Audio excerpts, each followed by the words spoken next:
Hey folks, I just wanted to review a couple of air rifles. Now this is the Swiss Arms air rifle, a very basic model. This is the Ruger Airhawk, also a very basic model. This is my gun, this is a friend's gun, and I just wanted to go over a few of the features. As far as weight goes, I mean, they're fairly similar. I think the Ruger Airhawk's slightly more heavy. It has a nice wooden stock. This one's got these cutouts. It looks a little bit more tactical, a little bit more futuristic because of that. Although I find mine to be quite comfortable. They're both fairly easy to handle. One thing that I don't like about the Swiss Arms is the safety.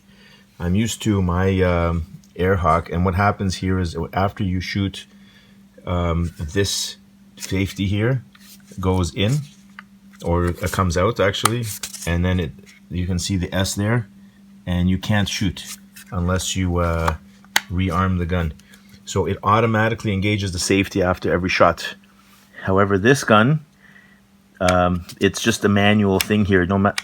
After you shoot, okay, safety is disengaged. This is now, it's going to stay there. It doesn't reset.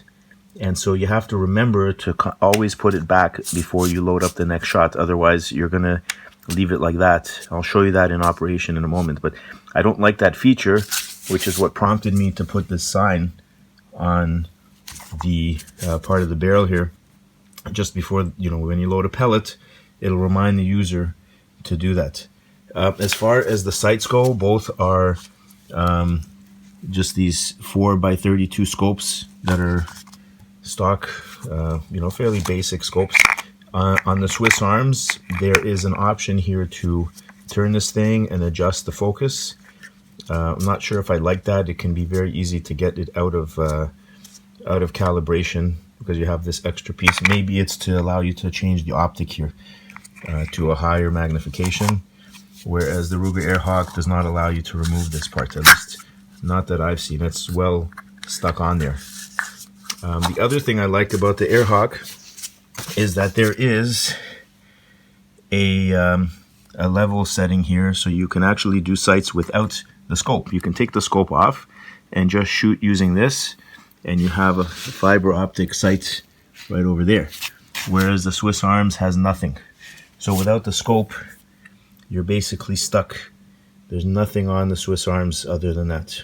This is the Swiss Arms Tac-1. Otherwise, both rifles function fairly similarly. It's a break action. You break it here, you load your pellet, you close it, and away you go. But just those two features, well, several key differences between these two, although they're in the same price range for the most part. I don't think you can beat the Ruger Airhawk for value. It looks a little bit more old school, but it gives you a lot more options, and I think with the safety and the ability to use the gun without the scope, using just fiber optic sights, that helps a lot. And as well, it just feels like it's built to last quite a bit longer, although the Swiss Arms looks more high-tech, maybe more futuristic, more cool-looking rifle. Okay, let me show you how the break action works and how the safety works. Okay, here's our Swiss Arms. I'm going to engage the safety. Okay, now we're going to break the barrel here. Okay, imagine we load a pellet in there. I'm going to arm it. So I've just loaded the spring, and we're going to close back the barrel. And now we're going to remove the safety, and I'm going to shoot. You're going to hear a poof sound, and there we go. But notice the safety is still disengaged. I could just as easily go back in, open this up, load another pellet, load it up, and this, doesn't close automatically. It's very easy to forget. Hence the reason why I put this little safety on warning sign, just so that you remember as you're loading the pellet to make sure you have your safety on. We're going to compare that now to the Ruger. Okay, here's the Ruger. Okay. This is, of course, in, but watch what happens when you break the action barrel here. I'm gonna break it. Okay. Safety is still pushed in. I'm gonna load this up. So I'm bending. It's now loaded. Look what happened. This thing just popped out. I'm gonna close this. And can't shoot. This thing has been pushed out. If I close it, now I shoot. Okay? So every time, now haven't done anything. Here I go again. I'm gonna break the barrel. There, see? There's the barrel. And take a look at the safety here. I'll put my hand behind it so you can see it. Look at this. As soon as I am cranking the spring, check out that safety. Watch, here we go. I'm gonna crank the spring right now. Boom. See that? It just popped out. And that is a nice feature because I can't accidentally shoot this thing. Okay?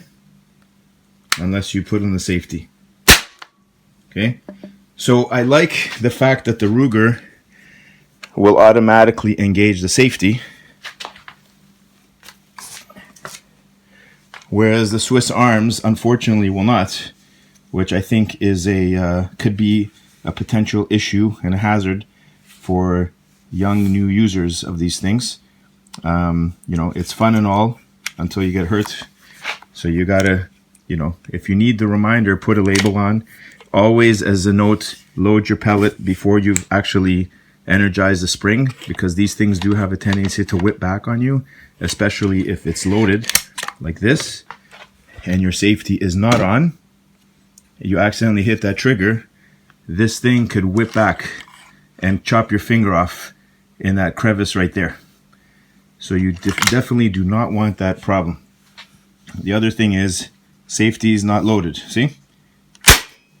Because this thing does not move automatically. So you got to always remember. So let's say you just shot, okay? Trigger's free. You now are loading up your pellet, okay? After you've loaded it, or before you've loaded it even, make sure this is back to where it should be, there.